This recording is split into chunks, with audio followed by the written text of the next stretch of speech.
Hello everyone, welcome to Edufy. आज से मैं 12th वाले स्टूडेंट्स के लिए एक स्पेशल सीरीज स्टार्ट करने वाला हूं। इस सीरीज में हम मैथ्स के सभी चैप्टर्स को कवर करेंगे और क्वेश्चन को सरल भाषा में हल करना भी सीखेंगे। तो यहां पर मैंने अवकलन से शुरुआत की है। आज की इस वीडियो में हम अवकलन से संबंधित सभी सूत्रों के बारे में डिस्कस करने वाले हैं। ये सभी सूत्र अवकलन के सवालों को हल करने में हमारी हेल्प करेंगे। तो इस वीडियो को बिना स्किप किए ध्यान से देखें और सूत्रों को समझें। तो यहाँ पर जो पहला सूत्र लिया गया है डिफरेंशिएशन का, वो है डी बाई डी एक्स। यहाँ पर डी बाई डी एक्स किसका किया गया है? कांस्टेंट टर्म यहाँ पर सी लिया गया है। कांस्टेंट टर्म क्या होता है? अगर कांस्टेंट की बात करें तो यहाँ पर कोई अचर संख्या, ठीक है, अचर संख्या जैसे कि कोई फिक्स मान हो गया, नंबर हो गया, ठीक है, तो अगर उसका डिफरेंशिएशन कर रहे हैं तो उसका मान आने वाला है 0, ठीक है। वहां पर उसका मान कितना मिलेगा मुझे? 0, ठीक है। ऐसे ही अगर दूसरा देखें D by d x x की पावर एन, मतलब डी बाई डी एक्स किया गया, डिफरेंशिएशन किया गया है एक्स की पावर एन का, तो यहाँ पर इसका जब डिफरेंशिएशन करते हैं तो इसका सूत्र क्या बनेगा? एन इंटू एक्स की पावर एन माइनस 1, ठीक है। तो यहाँ पर जब एक्स की पावर एन, यहाँ पर एक्स की पावर एन का मतलब एन की जगह पर कोई भी नंबर हो सकता है, ठीक है, 2 हो सकता है, 3 हो सकता है। तो यहाँ पर जब भी कोई एक्स की पावर दी होगी तो वो पावर पहले आ जाएगी और उस पावर में से एक माइनस हो जाएगा, ठीक है। तो ये इसका डिफरेंशिएशन होगा। यहाँ पर तीसरा सूत्र दिया है, यहाँ पर e की पावर x का डिफरेंशिएशन किया गया है, अवकलन किया गया है e की पावर x का, तो इसका डायरेक्ट होता है e की पावर x ही, ठीक है ना। यहाँ पर कोई चेंज नहीं आएगा। e की पावर x का अगर अवकलन होता है तो e की पावर x ही मुझे रिजल्ट में मिलेगा, ठीक है। यहाँ पर चौथा सूत्र जो है वो यहाँ पर लिखा है a की पावर x। अगर a की बात करें तो यहाँ पर a एक अचर संख्या है, ठीक है, लेकिन जो पावर है वो एक चर संख्या है। तो हमेशा चर वाली संख्या का ही डिफरेंशिएशन होता है, ठीक है। तो ये वाली जो वैल्यू है a की पावर x, अगर इसका डिफरेंशिएशन हो रहा है तो ये पहले वैसे की वैसे ही लिख दी जाएगी, ठीक है। और बाद में जो किया गया है डिफरेंशिएशन के बाद जो मैक्सिमम मान मुझे इसका मिलेगा वो log a बेस e मिलेगा, ठीक है। तो ये कुछ टर्म है, यहाँ पर a की जगह पर कुछ भी हो सकता है, c हो सकता है, b हो सकता है, ठीक है। अगला यहाँ पर सूत्र दिया हुआ है log x बेस e का, ठीक है। तो यहाँ पर log x बेस e का जब हम डिफरेंशिएशन करेंगे तो उसका मान आने वाला है 1/x। जब भी इसका अवकलन होगा तो कितना आएगा? 1/x। जो अगला सूत्र दिया है यहाँ पर log x बेस a, यहाँ पर बेस देखो बदल गया, यहाँ पर log x बेस e था, यहाँ पर log x बेस a है, ठीक है। तो जब इसका डिफरेंशिएशन होगा तो यहाँ पर 1/x log e base a हो जाएगा, ठीक है। बस इतना सा चेंज है इसमें। तो याद रखना है, जब बेस e होगा तो 1/x और जब बेस a होगा तो 1/x log e base a आएगा, ठीक है। अब अगला सूत्र है वो है त्रिकोणमित, जो अनुपात दिए होते हैं उन पर आधारित सूत्र है, ठीक है। जैसे कि साइन एक्स का है, कॉस एक्स का है, टेन एक्स का है, कॉट एक्स का है, सेक एक्स का है, फिर कॉसेक एक्स का है, ठीक है। तो यहाँ पर इन पर कैसे सूत्र अप्लाई होगा? अगर हम साइन एक्स का अवकलन करेंगे तो यहाँ पर इसका अवकलन क्या होगा? Cos x. डायरेक्ट हम साइन एक्स का जब अवकलन करने जाएंगे तो डायरेक्ट हमें क्या रिजल्ट मिलेगा? कॉस एक्स, ठीक है। अगला जो सूत्र है वो cos x पर आधारित है। cos x का जब भी हम डिफरेंशिएशन कर रहे होंगे तो यहाँ पर माइनस साइन एक्स आ जाएगा। यहाँ पर देखो ये वैल्यू चेंज हो रही है, साइन एक्स का cos x हुआ और cos x का होगा साइन एक्स, ठीक है। लेकिन यहाँ पर ये cos x जो है माइनस में हो गया। वैसे ही tan x का भी डिफरेंशिएशन होगा। अगर tan x का हम डिफरेंशिएशन कर रहे हैं तो सेक स्क्वायर एक्स हो जाएगा डायरेक्ट, ठीक है। अगले अगर सूत्र की बात करें तो यहाँ पर cot x लिखा हुआ है। अगर हम cot x का अगर हम डिफरेंशिएशन करेंगे तो माइनस कॉसेक स्क्वायर एक्स आएगा, ठीक है। अगला जो सूत्र है वो सेक एक्स पर आधारित है। तो सेक एक्स का जब भी हम डिफरेंशिएशन कर रहे होंगे तो उसकी जगह मुझे रिजल्ट में क्या लिखना होगा? Sec x into tan x, ठीक है। अगला जो सूत्र है वो कॉसेक एक्स के ऊपर बेस्ड है। जब भी हम कॉसेक एक्स का डिफरेंशिएशन कर रहे होंगे तो वहां पर मुझे रिजल्ट में लिखना होगा minus cosec x into cot x. तो यहाँ पर ये जो सूत्र लिखे हुए थे ये बेसिक से सूत्र है, 12 सूत्र मैंने दिखाए यहाँ पर। अब अगले कुछ सूत्रों पर भी बात कर लेते हैं। अब जो अगले सूत्र दिए हुए वो इनवर्स पर बेस्ड है। तो यहाँ पर अगर इनवर्स की बात करें, त्रिकोणमित इनवर्स की, ठीक है, तो यहाँ पर अगर हम साइन एक्स का इनवर्स अगर लिखते हैं और इसका डी बाई डी एक्स करते हैं तो इसका आंसर मुझे क्या लिखना होगा? 1/√1 - x² ठीक है। अगर कॉस इनवर्स एक्स का अगर देखें, अगर इसका अवकलन कर रहे होंगे तो यहाँ पर माइनस लग जाएगा, वैल्यू उतनी ही है लेकिन बस केवल माइनस लग गया, 1/√1 माइनस एक्स स्क्वायर। ठीक है। अगर यहाँ पर tan इनवर्स एक्स का अगर हम डिफरेंशिएशन कर रहे होंगे तो यहाँ पर 1/1 प्लस एक्स स्क्वायर होगा। ठीक है। और इसी तरह से यहाँ पर tan x का अपोजिट होता है cot। ठीक है। तो यहाँ पर अगर cot इनवर्स x का देखें तो -1/1 प्लस एक्स स्क्वायर, यहाँ पर ये tan का अपोजिट होता है cot। ठीक है ना। तो यहाँ पर ये वैल्यू जो है वैसी ही रहेगी लेकिन केवल माइनस आगे चिन्ह लग जाएगा। ठीक है। वैसे ही अगर हम बात करें सेक इनवर्स एक्स का तो यहाँ पर होगा 1/x√x² - 1। ठीक है। अगर हम सेक इनवर्स एक्स का अगर अवकलन करते हैं तो ये वैल्यू मुझे मिलेगी। ठीक है। अगले अगर सूत्र की बात करते हैं तो कॉसेक इनवर्स एक्स, यहाँ पर सेक का अपोजिट यहाँ पर कॉसेक होगा और ये वैल्यू मुझे केवल माइनस में चेंज बताएगी। ठीक है ना। केवल माइनस बढ़ जाएगा, अलग से लग जाएगा और वैल्यू वैसे ही लिखी जाएगी। तो 1/x√x² - 1 यहाँ पर इसका आंसर मुझे देखने को मिलेगा। ठीक है। अगले जो कुछ सूत्र लिखे हुए वो प्रतिलोम त्रिकोणमिति पर बेस्ड हैं। ठीक है। यहाँ पर इनका कोई डायरेक्ट कनेक्शन डिफरेंशिएशन से नहीं है, अवकलन से नहीं है, लेकिन यहाँ पर ये सूत्र उपयोग में लिए जाते हैं। ठीक है। तो इनका भी ध्यान रखना है। अगर ये सूत्र आपको याद होंगे तो सवाल आसानी से हल हो सकते हैं। ठीक है। क्योंकि ये डायरेक्ट कहीं पर भी यूज हो जाते हैं। तो ये जो प्रतिलोम त्रिकोणमिति थी उन्हीं से डायरेक्ट लिखा गया है। ठीक है। मैंने इसी में ऐड कर दिया है क्योंकि इनकी मुझे जरूरत वहां पर पड़ेगी। ठीक है। तो यहाँ पर अगर हम साइन एक्स का साइन इनवर्स लेते हैं तो डायरेक्ट यहाँ पर वैल्यू एक्स के फॉर्म में मुझे मिलेगी। मतलब साइन इनवर्स और साइन जो है कैंसिल हो जाएगा आपस में, बचेगा क्या, केवल एक्स बचेगा। ठीक है। तो साइन एक्स का साइन इनवर्स जो होता है वो केवल एक्स के रूप में आंसर मुझे देगा। ठीक है। वैसे ही अगर कहीं पर कॉस एक्स लिखा हुआ है और उस कॉस एक्स का कॉस इनवर्स लिया जा रहा है, ठीक है, तो वहां पर उसका डायरेक्ट आंसर मुझे क्या मिलेगा, एक्स के रूप में मिलेगा। वहां पर वो एक्स ही मुझे मिलेगा। ठीक है।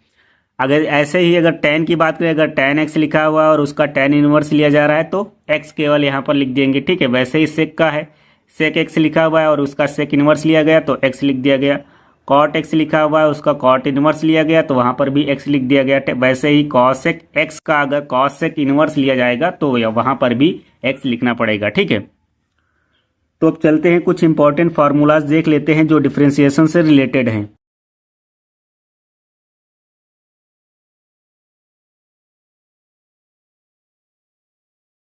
यहां पर अगला जो सूत्र दिया हुआ है वो के फॉर्म में है, के एफ एक्स। ठीक है ना। यहां पर अब फंक्शन के रूप में आया, फंक्शन यहां पर एफ एक्स लिखा हुआ है, मतलब एफ एक्स यहां पर क्या होगा, अगर फंक्शन की बात करें तो कोई भी एक फंक्शन, जैसे कि साइन एक्स क्या हो गया, पूरा एक फंक्शन हो गया, या फिर कॉस एक्स क्या हो गया, पूरा एक फंक्शन हो गया, या फिर लॉग एक्स बेस ई क्या हो गया, पूरा एक फंक्शन हो गया। ठीक है।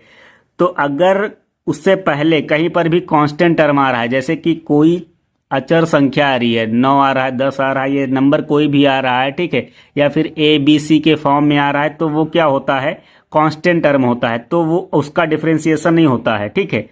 मतलब अगर किसी फंक्शन के साथ में कांस्टेंट टर्म आ रहा है तो वो पहले से ही बाहर हो जाएगा। ठीक है। लेकिन अगर अकेला कहीं पर कांस्टेंट टर्म है तो उसकी वैल्यू कितनी आएगी, 0, साथ में अगर फंक्शन नहीं है। ठीक है ना। कहीं पर भी अगर फंक्शन नहीं है, अकेला अगर कहीं पर कांस्टेंट लिखा हुआ है और उसका हम डिफरेंशिएशन कर रहे हैं तो उसका मान आएगा 0। ठीक है। लेकिन अगर फंक्शन लिखा हुआ है तो उसका डिफरेंशिएशन कुछ अलग तरीके से होगा। वो यहाँ पर लिखा हुआ है कि यहाँ पर के बाहर हो जाएगा, जो कांस्टेंट होगा वो बाहर हो जाएगा, बाद में जो फंक्शन दिया होगा उसका हम अवकलन करेंगे। ठीक है। अब जिस रूप में भी फंक्शन हो, जैसे कि मैंने बोला ना, log x, sine x, cos x, ten x, ये सब क्या होते हैं, फंक्शन हो गए। ठीक है। तो उनका फिर डिफरेंशिएशन होगा।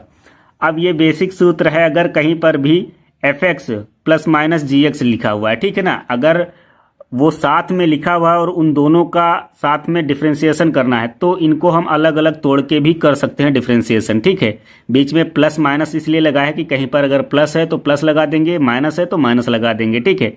तो एफ एक्स और प्लस माइनस जी एक्स लिखा हुआ है और उनका डिफरेंशिएशन करना है तो हम इनको अलग अलग तोड़ लेंगे। हम d by d x f x कर लेंगे, फिर प्लस माइनस लगाकर फिर d by d x g x कर लेंगे। ठीक है। तो अलग अलग तोड़ के भी हिस्सों में कर सकते हैं। अब अगला है जो प्रोडक्ट रूल पर आधारित है। यहाँ पर एफ एक्स जी एक्स दो फंक्शन दिए हुए हैं और दोनों का डिफरेंशिएशन करना है। ठीक है। तो अगर दोनों का डिफरेंशिएशन करना है, दोनों गुणे में है, तो यहाँ पर पहला ये पद हो गया और ये दूसरा पद हो गया, ठीक है। मतलब दो फंक्शन है तो दोनों फंक्शन में पहले वाला पहले लिख लिया जाएगा, बाद में दूसरे का हम क्या करेंगे, डिफ्रेंसिएशन करेंगे, ठीक है ना। दूसरे वाले का पहले डिफ्रेंसिएशन करेंगे, मतलब पहले वाला जो फंक्शन था वो लिख लिया, बाद में गुणा का चिन्ह लगाकर दूसरे का हमें डिफ्रेंसिएशन करना है, फिर प्लस लगाना है, फिर सेकेंड वाले लिख लेना है, फिर पहले वाले का कर देना है। तो ऐसे याद रखें, first D by d x second plus second D by d x first, ठीक है ना। ऐसे ये कुछ रूल बनता है, अगर प्रोडक्ट वाला रूल है तो ऐसे अप्लाई होगा। अब यहाँ पर अंश और हर पर आधारित भी एक सूत्र है, तो यहाँ पर अंश और हर पर क्या कैसे सूत्र अप्लाई होगा, जैसे कि ये लिखा हुआ है एफ एक्स, ठीक है ना। ये अंश है और बटे में लिखा हुआ है जी एक्स, तो अगर अंश बटे हर के रूप में वैल्यू दी है और उसका हमें अवकलन करना है तो इसका अवकलन क्या होगा। तो देखो यहाँ पर पहले जो हर में दिया हुआ था जी एक्स लिख दिया गया वैसे ही, ठीक है। फिर डिफ्रेंसिएशन किसका किया गया है, एफ एक्स का, मतलब अंश का हम डिफ्रेंसिएशन करेंगे, फिर बीच में माइनस लगाएंगे, ठीक है। फिर एफ एक्स लिखेंगे, मतलब अंश को लिखेंगे, ठीक है। फिर d by d x g x किया गया है, जी एक्स का मतलब हर लिखा जाएगा। तो देखो यहाँ पर ये पहले हर लिखा गया, फिर डी बाई डी एक्स अंश को करेंगे, ठीक है। फिर माइनस लगाएंगे, फिर अंश लिखेंगे, फिर डी बाई डी एक्स हर, ठीक। फिर बाद में क्या है, बटे में जो जी एक्स है मतलब कि हर है उसका स्क्वायर कर देंगे, पूरे का होल स्क्वायर कर देंगे। तो इसको याद रखना है, जैसे कि इसको हम फिर से लिख देते हैं, ये हर है तो हर को वैसे ही लिख लेंगे, ठीक है। फिर डी बाई डी एक्स मतलब जो अवकलन होगा वो किसका होगा, अंश का होगा। फिर यहाँ पर एफ एक्स लिखा हुआ है मतलब अंश वैसे ही लिख लिया जाएगा, फिर अवकलन किसका होगा, हर का होगा यहाँ पर, फिर हर का स्क्वायर, ठीक है। तो इसको ऐसे याद रखें, हर डी बाई डी एक्स अंश माइनस अंश डी बाई डी एक्स हर, ठीक है, बटे में हर का स्क्वायर। तो ये अंश बटे हर पर आधारित रूल था, ठीक है ना।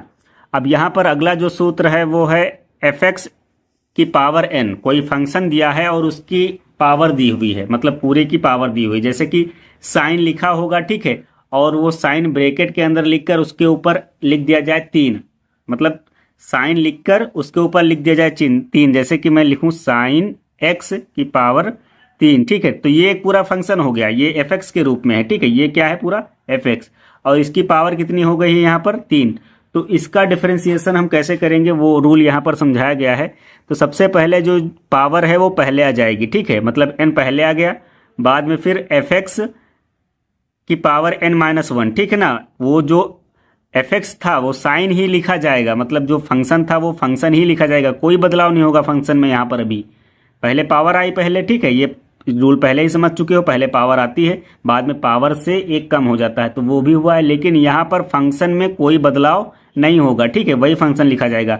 फिर जो है आगे डॉट प्रोडक्ट करके लिखा गया है कि यहाँ पर जो एफ एक्स होगा उसका अब डिफ्रेंसिएशन होगा, ठीक है। तो ये रूल इंपॉर्टेंट है, इसको याद रखना है। पहले पावर आई, फिर एफ एक्स को वैसे ही लिख दिया गया जो फंक्शन था, बाद में उसकी पावर जो थी उसमें से एक घटा दिया गया, बाद में जो फंक्शन दिया हुआ था उसका फिर डिफरेंशिएशन होगा, ठीक है। फिर अगला जो सूत्र है यहाँ पर लिखा हुआ है D by d x 1/f(x), ठीक है। तो यहाँ पर कोई फंक्शन है और वो बटे में है, तो इसका डिफरेंशिएशन हम कैसे करेंगे, तो ये भी इंपॉर्टेंट फॉर्मूला है।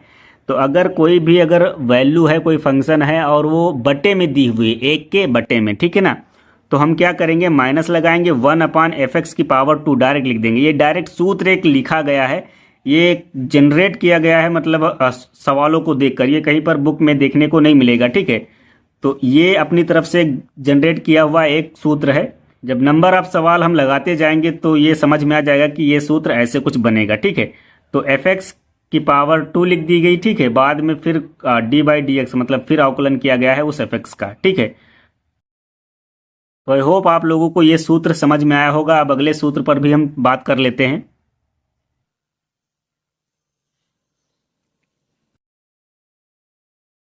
तो अगला जो सूत्र दिया हुआ है वो log f(x), ठीक है ना। अगर कोई फंक्शन है और उसका log लिया गया है और उसको हम डिफरेंशिएट कर रहे हैं तो इसका डिफरेंशिएशन कैसे होगा। तो देखो log f(x) है तो 1/f(x) आ गया, ठीक है। log f(x) था तो 1/f(x) हुआ। अगर हम log f(x) का डिफरेंशिएशन कर रहे हैं तो 1/f(x) आएगा। जैसे कि log x था तो 1/x हुआ था, है नहीं। लॉग एक्स था तो वहां पर उसका 1/x हुआ था, ये आपने देखा था अभी जस्ट एक सूत्र में, ठीक है। बाद में फिर क्या होगा, फिर उस fx का भी डिफरेंशिएशन होगा, तो ये भी इंपॉर्टेंट सूत्र है, ये भी अपनी तरफ से बनाया हुआ एक सूत्र है, ठीक है ना। तो अगर हम कोई भी फंक्शन है और उसका लॉग लिया गया है तो पहले हम उस फंक्शन को 1/x के फॉर्म में लिखेंगे, 1/fx के फॉर्म में, ठीक है। फिर हम उस फंक्शन का भी डिफरेंशिएशन करेंगे, ठीक है। यहाँ पर एक अगला सूत्र है e की पावर fx, e की पावर fx, इसका डिफरेंशिएशन हम कैसे करेंगे वो भी देख लेते हैं। तो जैसे कि पहला एक बेसिक सा सूत्र था d/dx e की पावर x, तो हम क्या करते थे, उसका डायरेक्ट आंसर लिखते थे e की पावर x, ठीक है ना। तो वैसे ही यहाँ पर भी किया गया है, अगर कोई फंक्शन है और उसका आधार e है, ठीक है ना, तो हम क्या करेंगे, e की पावर जो x के रूप में मिलता था वैसे ही लिख देंगे e की पावर fx, और फिर जो है fx का हम डिफरेंशिएशन करेंगे। फिर अगले सूत्र की बात करें तो यहाँ पर लिखा हुआ है साइन fx, साइन fx, यहाँ पर जो फंक्शन है वो fx के रूप में है और यहाँ पर इसका साइन लिया गया है। तो जब हम इसका डिफरेंशिएशन कर रहे होंगे तो साइन का क्या होता है, अगर हम साइन का देखें यहाँ पर तो कॉस होता है, अगर डायरेक्ट हम साइन को अगर डिफरेंशिएट करते हैं तो कॉस के रूप में मिलता है। तो यहाँ पर साइन fx था तो यहाँ पर कॉस fx हो गया, बाद में फिर हम fx का भी डिफरेंशिएशन करेंगे, ठीक है। वैसे ही cos fx है, ठीक है, तो cos fx का क्या हो जाएगा, जैसे कि साइन का cos होता है वैसे ही cos का साइन होगा, ठीक है, ये fx के रूप में लिखा रहेगा। और फिर जो है d/dx करेंगे, किसका, fx का जो फंक्शन दिया होगा। वैसे ही tan fx का है, tan का क्या होता है, sec स्क्वायर, और ये fx था तो fx लिख दिया, फिर d/dx इसका क्या करना है, डिफरेंशिएशन करना है fx का, ठीक है ना। फिर नेक्स्ट है cot fx, तो cot fx का हम डिफरेंशिएशन कैसे करेंगे, यहाँ पर cot का होता है cosec स्क्वायर, ठीक है ना, cosec स्क्वायर। अब यहाँ पर fx के रूप में है तो हम fx लिख देंगे, और फिर जो है नेक्स्ट आगे गुणे में d/dx फिर fx लिखेंगे, ठीक है ना, मतलब गुणे का चिन्ह लगाकर उसके बाद जो है fx का भी हमें डिफरेंशिएशन करना होगा। फिर जो अगला सूत्र दिया हुआ है वो sec fx के रूप में है, ठीक है। तो sec fx का क्या होता है, अगर sec की बात करें, जैसे कि sec x का डिफरेंशिएशन होता था sec x into tan x, ठीक है ना, तो वैसे ही यहाँ पर भी होगा, अगर sec fx का डिफरेंशिएशन कर रहे हैं तो sec fx होगा फिर tan fx होगा, ठीक है ना, ये इतना तो करना ही है, x की जगह पर fx आ गया है बस, ठीक है। फिर जो नेक्स्ट करना होगा उन्हीं के साथ मल्टीप्लीकेशन में fx का डिफरेंशिएशन कर देंगे, ठीक है, ठीक है।